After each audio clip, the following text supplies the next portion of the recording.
Good morning. You all know who I am, I think, because I think I've seen everybody. I'm Nancy G. My company's BCD-it, and we are going to speak today about main suites, main bathrooms, and secondaries, bedrooms, and baths.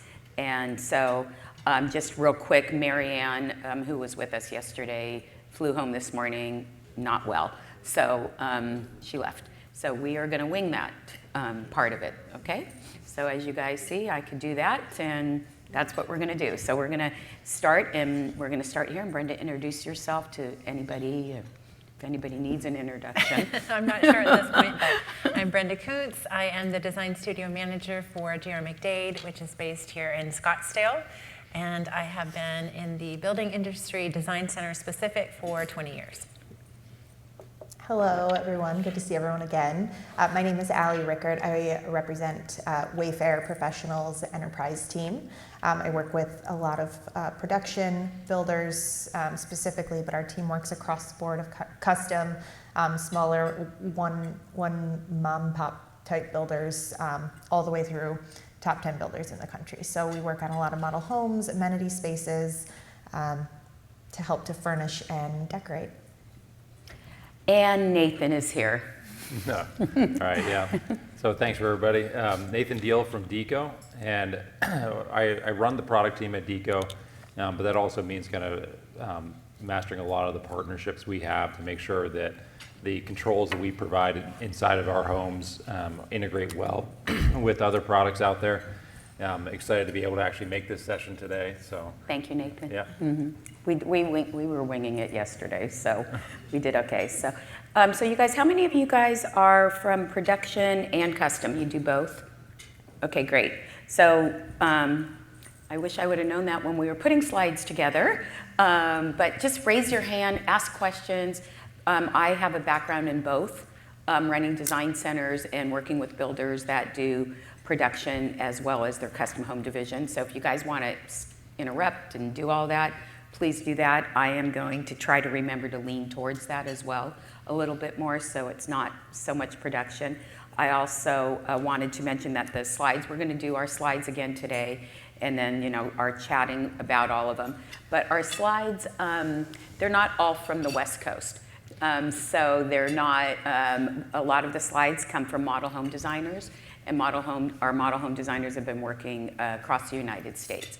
So someone had asked me after yesterday if the styles were all West Coast driven. They're not, but obviously the West Coast is a little bit in front of some of the other states. So we are starting to see some changes on the West Coast in color and finishes and design, finally, because it's been gray for years. Really gray. So I see the gray going away, or more to grayish is what I can say. But anyways, let's get started. So we're going to talk about main bedroom suites. And Nathan, we are going to start with you. So why don't you give us a little bit about layered lighting and exactly what that is. We touched on it lightly. Maryanne yesterday touched on it, but please go into more detail. yeah, you'll see the theme of a lot of what I'm going to be talking about is having intention and control behind your lighting. It's not enough to be able to, you want to put all your energy into the ambiance and decorations. You have to be able to accent them with lighting to be able to adapt to that as the time of the day changes. And layering your lighting is another one of those intentional control things where you're providing obviously the overall overhead ambiance lighting, but you're able to provide some accent lighting where it's necessary in a bedroom. A wall sconce is one way to do that. But this sets some depth and contrast inside of the room. It really shows off the architecture that you've created, you've designed, and any of the things that you've added to the room since you've built that room, you're able to show off and emphasize even more. So with layered lighting specifically, you'll see like ambient and task lighting and that accent lighting it really enhances the beauty and the functionality of this space. And you have to be able to control that as well. It's not just enough to have all those lights, you have to be able to turn them on intentionally, set the time for them when you want them to be on. And for you designers, that's really will make you stand out a lot differently if you really get with your clients and walk them through their house and think about lighting ahead of time to do that. It's an easy sell. It's a moneymaker, and it's something that you should just talk about, and it gets them really more involved with living in that house. When I started in this industry, one of the sales managers he was the head of sales and marketing at the time, said, you want them to be invested. This is a process that could take 6 months. At the time, it was only 6 months, but cycles are different now. But anyways, he said, could take 6 months, and you want them to be in the process of living in that house and getting familiar with that, which is why we always go back to the models and, you know, get into the models. But for the designers that are in the room here, I would definitely hit on lighting, and if you haven't done it yet, I would do that. And if you've got technology and can do a plan and show some areas, I know with my design team, we never were able to say specifically. We just said approximately, we're gonna put the switch here, and we give some heights approximately, and so that, because we don't know exactly what's behind the drywall in that one area. Right. So anyways, but I'm just gonna recommend that's a good sale for you guys. So, okay, Allie, you're up. Let's talk about Wayfair. Oh, look, I misspelled it. I was like, you did? Oh, first thing, sorry. Quick typo, no big deal. Yeah, so a lot of what we see, as I had mentioned, we work a lot with the model home design itself. So what the buyers are going to be walking through before selecting finishes and such. And appealing to the comfort of the individual has been a big piece.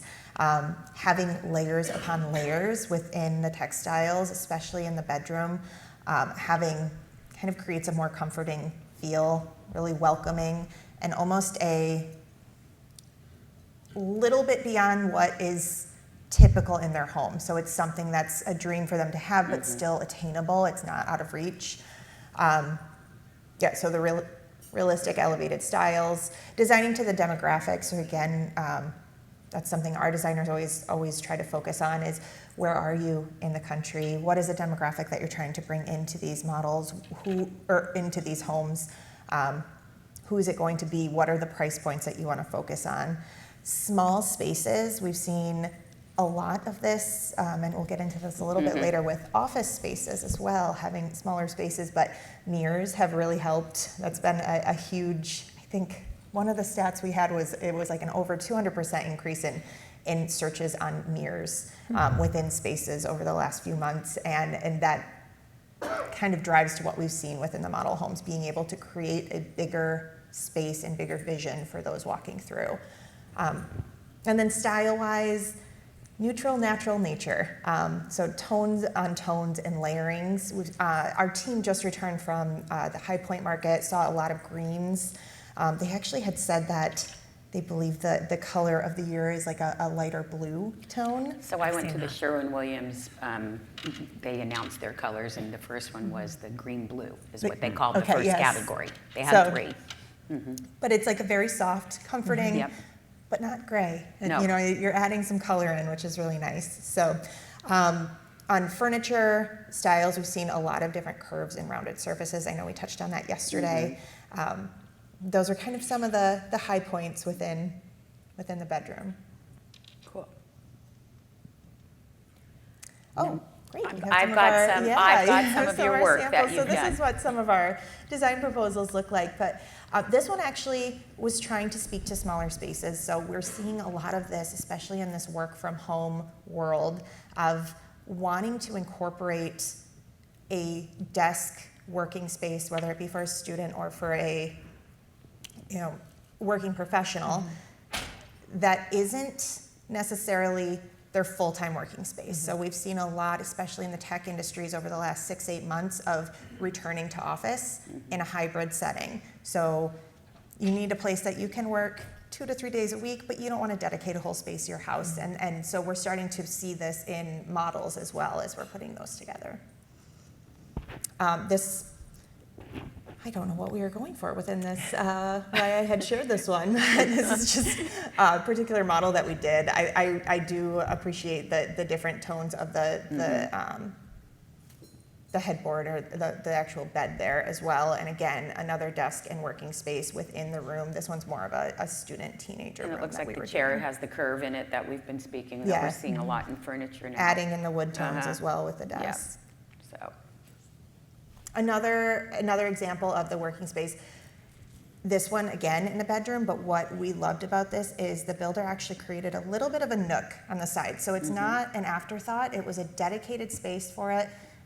They had to think through things like making sure they had all the right plugs, making sure they had bandwidth for Wi-Fi, making sure that lighting is good there. There's a window right by there, so they have that natural lighting in there.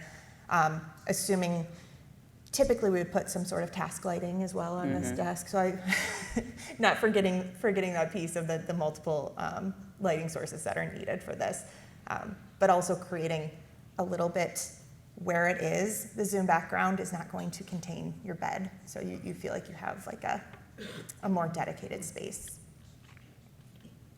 okay, Brenda.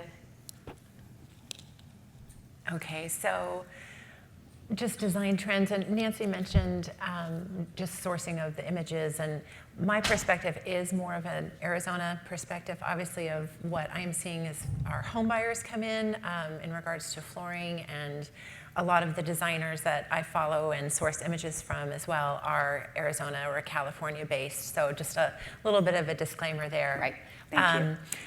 So feature walls in the primary suites are still very prevalently used, as well as the beams and the ceiling details too. So just another area to be able to customize and make that more specific for the buyer. And then smart lighting, of course, as Nathan mentioned, as much natural light as possible is what we're seeing. A lot of this is going to be having that access to the outdoors, whether it's French doors or a large slider, again, to be able to open that up entirely, and then having a personalized patio off of that primary suite as well. We're seeing that as trending quite a bit now too. And then hard surface only, that seems to be what a lot of buyers are coming in. If the budget allows, that's what they would prefer. It doesn't always.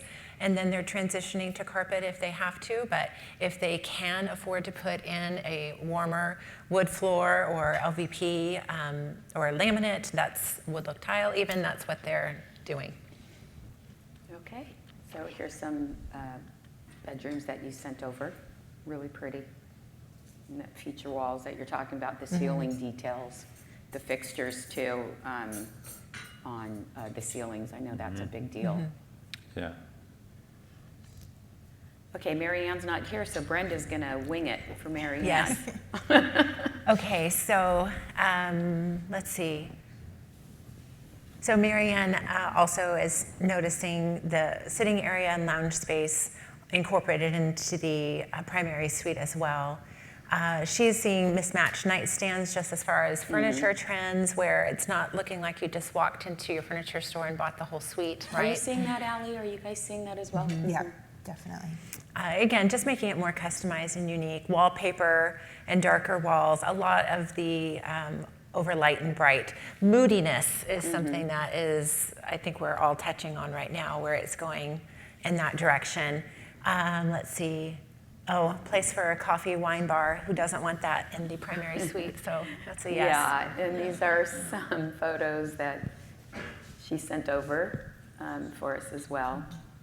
Okay. Here we go.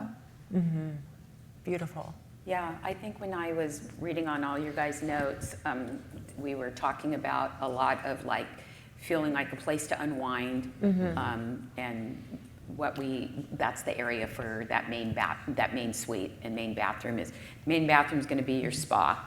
So, Allie, I think you were up first on here. Perfect. Wow, I love that you have my notes. I don't even need what I have here. So I tried. yes, in the bathroom, we're seeing a lot of ask for trying to show as much space as possible. Again, I work a lot with production builders and a lot of like the smaller sized homes. So trying to show as much storage as possible, or just as much ability to have different features within the smaller spaces has been a very big trend. Incorporating artwork, of course, wherever you can. And then it's going to depend on models. A lot of times they're staging the baths as non-functional versus a functional bath. It depends on the builder. It depends on the demographic and community that you're working with.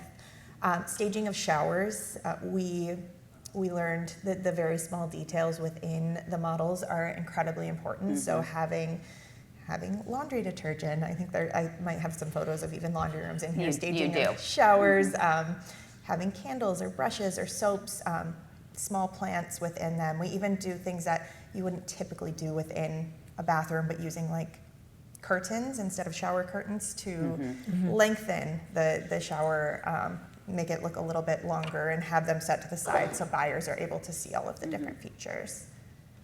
Okay, let's see.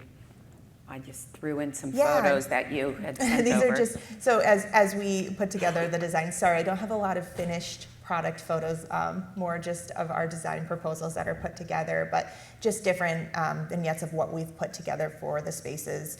You'll have like the stool for the shower was what I was speaking to. Having a stool sitting there that's kind of staged just kind of adds an extra element to that. And then the laundry room, you have your, what are those balls called? Like Dryer balls. the dryer balls. The dryer balls. The dryer balls. The clips, everything that you would need in that space to kind of turn it into something that the buyer can envision. Like, oh yes, this is exactly what I would like to do with this space. Yeah. Okay, Brenda. Okay, so what we have been seeing, obviously the primary bathroom is something that is going to cross over a bit from what you're seeing in the kitchens as well, as far as the textured and the organic tiles that are being used.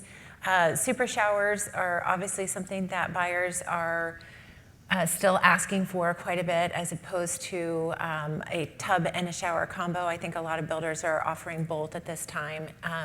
If they are doing tubs, a lot of freestanding tubs, and I'm seeing a lot of unique freestanding tubs.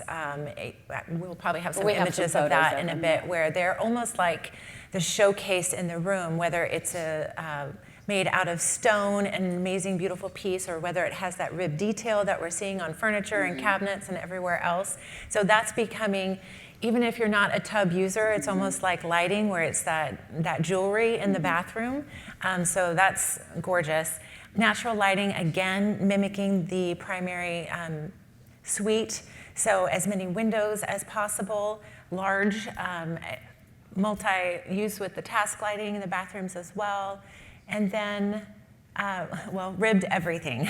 So glass, tile, cabinet doors, again, just getting that texture. And then gridscape shower doors. I don't know if you're using those in your homes or not, but we see that obviously in the design world everywhere. So if your buyers aren't asking for it, maybe they will be at some point. And I think we have some photos of that too. We do. So again, a tub, that's kind of the focal point, with that feature wall in the back. And again, just that textured wall tile. Really, a lot of buyers are just doing one tile, and you're seeing this gorgeous rib tile and the Lifestyle Co. As well, where you're not using banded details anymore or making it overly complicated. Buyers really are just using one tile, but they want it to be unique and have something different about it, whether it's an oversized tile, but a lot of it really is focusing just on more the texture and that handcrafted look. Okay, Maryanne. Go ahead. So Maryanne and I sourced our photos just from a lot of the same design groups. So she has Amber Interiors here, which again, Amber Interiors does a lot more of that moodiness that we were talking about. She uses darker wood tones. You can see her area rug in the photo there as well, just bringing in more warmth to that primary bathroom. And so she has mentioned here the sensory spa experience. So yes, that's one thing as well. With the shower systems, I know are a big deal. A lot of times we see that the shower is actually more important to the man, the husband. They want the rain showers. If you've got a full system, they tend to be the ones that want that to be a space for them and will trick it all out. And so built-in cabinets and storage, of course, anything that's making that customized, oversized vanity mirrors, freestanding tubs. Yes, we're both seeing that. Steel frame shower doors and panels. That again, not even the gridscape, but there's some other very unique opportunities to customize that into what Maryanne said with the steel. There's some companies doing some beautiful, beautiful work in that area. And then wet rooms, partially open So, showers with a freestanding tub. Custom guys, are you seeing wet rooms? Yes. Oh my God, they're amazing. I know, all over. Are you saying no back there? Our customers do not like them. Okay. They're And hard to clean. The tub gets like sandy because it's in the bedrooms. Shower splashing, we've had a lot of that. so when I'm walking agree. custom homes over in Southern California, wet rooms are everywhere. So I didn't think about the cleaning, but I don't clean. I hired somebody to do that. That was a long time ago. Anyways, but that's more kind of the wet room feature. And it's really been a big focal point, you guys. So my guy Stuart and you guys at this table over here, it's really a custom feature that is going in, and I'm seeing all the homes like along the coast. They're almost in every home now. Just doing that. I'm not sure how many production home builders are doing it. I haven't seen it yet in production, but I have in Toll have Brothers. you? Okay, Yeah. of course, Toll Brothers. Yeah. Yeah, right? So of course they would be doing it. So that's really funny. So, oh, Nathan, is there anything in the bathroom that we should touch on? Sorry. Yeah, You just no pipe problem. up. Pipe up. The one thing I was thinking about this whole time is you really want to be intentional about the color temperature of the lighting that you choose. And the bathroom is one of those areas where you might want to choose a cooler color temperature. It's you're trying to either wake up in the morning or to be able to have a higher visibility of the task that you're doing, putting makeup on, brushing your teeth, shaving.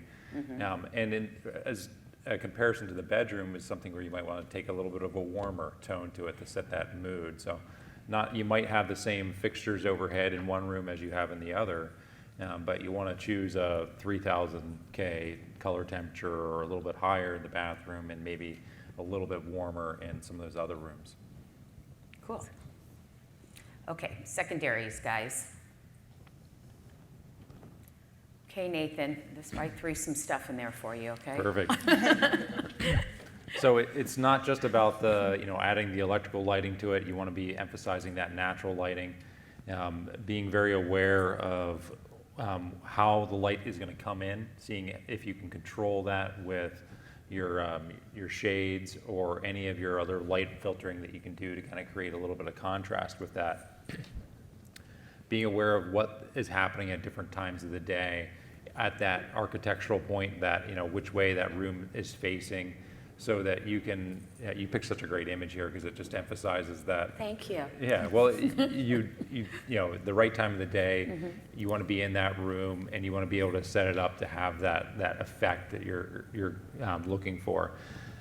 So, emphasizing this type of lighting in a bedroom space, you would want to make sure that you're pointing the right direction.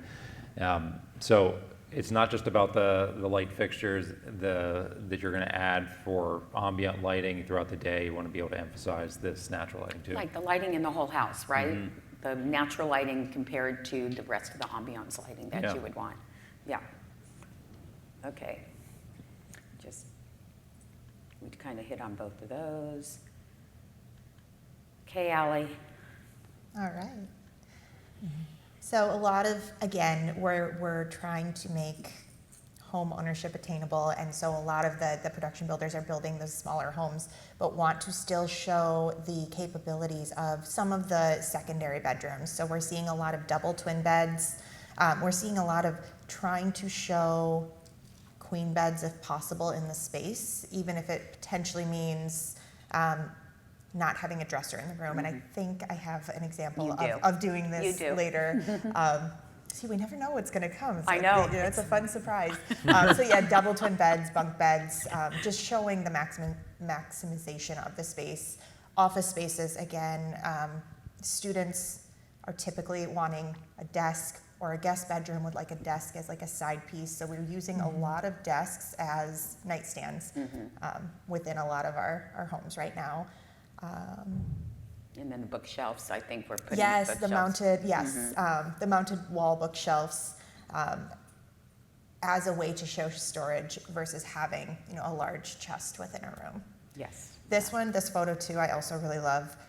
We're seeing a lot more decorative lighting within the bedroom spaces. So I remember walking through this room and being like, oh wow, And I really I'm love seeing that in the customs, you guys, when we're walking through the customs where they spec the houses, a lot more lighting and fixtures and things like that decorative going in is what I'm seeing as well.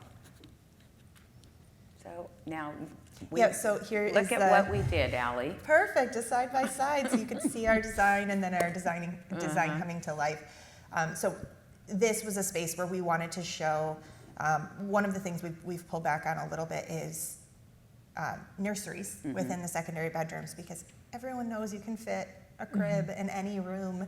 And so this wanted to show the younger child, but then still have the queen size bed to show the flexibility. But putting that, the shelving onto the wall created a fun area that can show storage and kind of tell the story as buyers are walking through the model. Cool, and I think I have another one. Yes, and this room was fun to do as well. Again, showing the extra space. You can fit 2 beds in here. You know, 2 children would be able to use this room. We were able to actually fit a dresser in this space as well. We did like the tall chest versus the lower dresser drawers. Yeah, I think we're seeing a lot more built-in closet space with drawers in it that is eliminating the dresser. And so there are some places. Making good use of the space. Okay, Brenda, this was a cool photo. I love it. Yes. So a lot of really, I saw what Allie touched on as well. So again, overhead lighting being something that is definitely a decorative trend, with changing that from just the basic ceiling fan or nothing to a place to accent, sorry. Oh, okay. Walk-in closets, more storage space. Again, that trend with no carpet, keeping it the hard surface if possible. Textured accent walls, just like the primary suite. And then the desks for schoolwork and built-in beds. And so we saw this really, it was an architectural group out of Texas, and they had an image, I couldn't find it, but it was almost like a dorm space where you had 2 people that were in the same room, not necessarily related to each other, so that's why it reminded me of a dorm room, but they used the bedding and the built-in as basically a wall, and then they had the beds next to it. It was a genius idea for a really small area where you could still provide privacy For 2 siblings that didn't like each other. Yes, exactly, so. Okay. Brendan, you showed a few more spaces here. Yes, so PDI is a design group out of California as well, and so I use these, again, just to show that desk that they're incorporating in, and the accent walls is really just that focal point in the bedrooms too. Yes, and PDI does work across the country, so yes, they're all over. Okay, let's see what Maryanne's showing. Brenda? Okay, so let's see. Mixed and matched bedroom furniture. So she touched on that in the primary as well, where the nightstands aren't matching, upholstered headboards, and then extra bedrooms are also turned into multifunctional rooms. So absolutely, with the desk and that area being a workspace as well.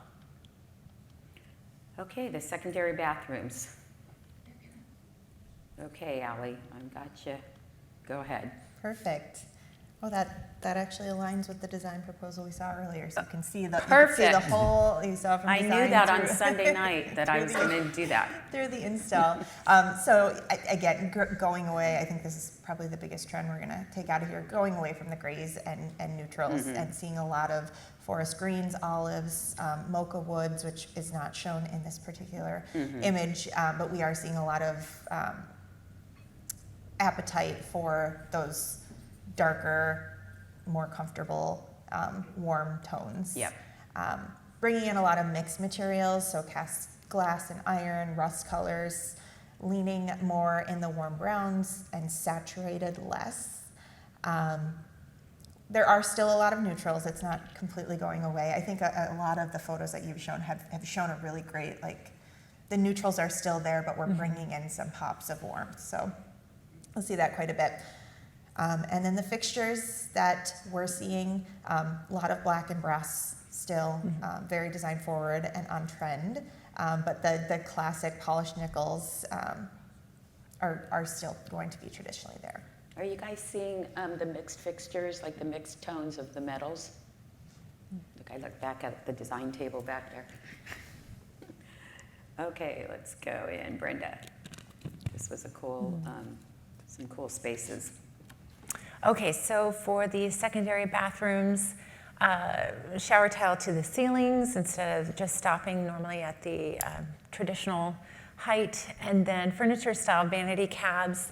This is something, again, just that customizing feature where just making this room a bit more unique.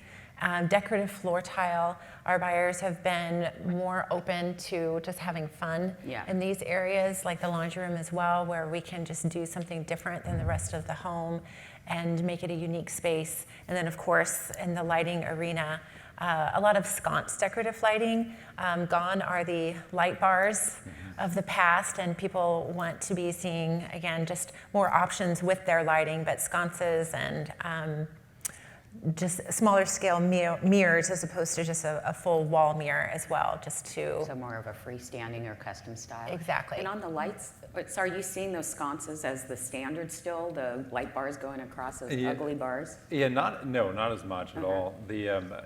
I think that emphasis on depth and contrast is there. It's not just like, let's blind everybody with LEDs because we have LEDs now, or we're starting to tone it down. That technology was exciting for a little bit to have the ability to make anything a light fixture, but we're returning to the classic designs, those metals, the glass, that dithered light that you can get through a more elegant fixture. Yeah. Nathan, about the bathrooms and the secondary bedrooms, is it still similar to what you spoke about in the primary, where you have the cool lighting in the bathroom and then the warmer lighting, or is it different for secondaries? You really have to emphasize the rest of the design, so you have to follow suit. You don't want to be in stark contrast with those warm tones that you're doing, so I wouldn't use a really high, a really cool light temperature in these rooms if we were going to go in the direction that you guys are talking about here. Okay, got it. Okay, Maryanne. Okay, let's see. Covering the tub surround with stone for an elevated custom look. I think she spoke about that yesterday a lot as well. Yes. Replacing shower curtains with modern partition or drapery style curtains, which Ali mentioned. Ceiling elements, which we've talked about. Focus on hardware and finishes, absolutely. And again, Ali said that we're still seeing those warmer brass tones for sure, and black, absolutely. Cohesive design with the rest of the home, a smaller version of the primary bath. And then bringing the organic shapes and the color scheme and the natural texture tile. Yep. So and let's just show some of her bathrooms that she has chosen. Beautiful. Yep. Wow, growing up, we didn't have anything like this. That my 4 siblings and I shared a bathroom. Okay, I think the powder baths where you can add some drama, if I'm not mistaken. So, Ali, why don't we go through what your notes were, and then we can show some photos. Yeah. Ours, again, are more towards like how to do it within a model. So like making it non-functional, using ribbons to tie the toilet shut, not adding soaps, just putting in like your faux plant and decorative items in the spaces. We are seeing more, again, on the production side, LVP flooring versus tiles in some of the powder baths. Color tones, again, kind of a trend here, medium and darker browns, away from the lighter colors. Satin, nickel, and chromes, less of a push for gold in these spaces. And this was just typically we don't do rugs in the space because we get a lot of complaints about tripping and such with model home traffic. Right. So. Okay, Brenda. Okay, so I sent Nancy probably about 20 powder room You did. photos. Sorry. No, just because I didn't it's do just 20, you guys. No, it's just the best room in the house, obviously, to customize. That's what guests are coming into Yeah. when they come into your home, like the kitchen. That's kind of the showpiece area as well. So it's a small space. It can be cohesive with the rest of the home, but it can also just have a lot of drama. And so floating vanities is something that we're seeing a lot. Those vessel sinks that are Are those still popular, the vessels? well, in the they photos popular? that Are I you sent, guys I was seeing seeing vessel a sinks lot still? of just organic, not the traditional, just a plain old porcelain vessel sink. But if you're going to be using this as a unique show-stopping room, then it's going to also need to follow in those lines as well. So furniture vanities too, where it's not just the standard cabinet going in. Tiled walls or wallpaper is something that's giving some texture to the room. Definitely the drama with paint colors that are being chosen. And then, of course, this is a great space to be showing off that unique lighting. So, Okay. Yeah, absolutely. I think it is such a unique opportunity. Every one of your guests is probably going to visit this. You don't, because the door's closed, you get that unveiling opportunity. So the lighting experience you have on there to either ramp up slowly or to kind of give that wow moment as their eyes adjust as they walk into this room, because there's not often windows or anything like that to be able to show. So it's a great opportunity to have a really cute light piece in it. Okay, let's see what Maryanne, I think it was very similar. Wow. You guys sent over very similar photos, and I was like going through them. So go ahead. So Maryanne has also seen the floating vanities, the focal tiled walls, absolutely, on that back wall. Vanities that prioritize style over function, yes. Moody dynamic stone, wall-mounted faucets, unexpected use of wood. I'd like to see what she saw with that. That sounds amazing. Modern organic style and vintage accents. And the vessel sink again. And the vessel Right? sinks, yeah. But like you said, it's more organic. Oh, yes. That Becca Interiors is beautiful. They have just that movement in the stone and the sconces. And yes, a lot of that wood paneling that she's seeing. So the unexpected use of wood. That's yes. what I think she's seeing as well in there. So I really like the asymmetry that's in that center photo. It's yeah. yeah. Okay, so these are just some of the highlights. I think I've hit on most of them. A luxury resort in your main suite feels like a resort hotel room. It's really personal, going in to unwind for the day. And your retreat, your main suite bath should be like your favorite spa, or feeling that way for you. Secondary bedrooms should be individualized. And I feel like they're individualized depending on who's going to be occupying those spaces, which again is more about getting to know who your clients are and how they're going to live in their home, and who's going to be in those bedrooms and bathrooms. Same thing with the bathrooms, just fun. We are seeing as well a lot of the fun tiles on the floor in the bathrooms. A few years ago it was just the laundry room where people were feeling, I'm going to be really wild and make wild tile in the laundry room. No one will see it. Right, and now they're doing it in the secondary bathrooms as well, is what we're seeing. And then the powdered baths are very dramatic, you guys. And so that's what we're seeing. So I wanted to thank everybody. And hey, I keep forgetting, follow us on social media. Each of us would like you to follow us. We'd love to follow you back and chat with you guys.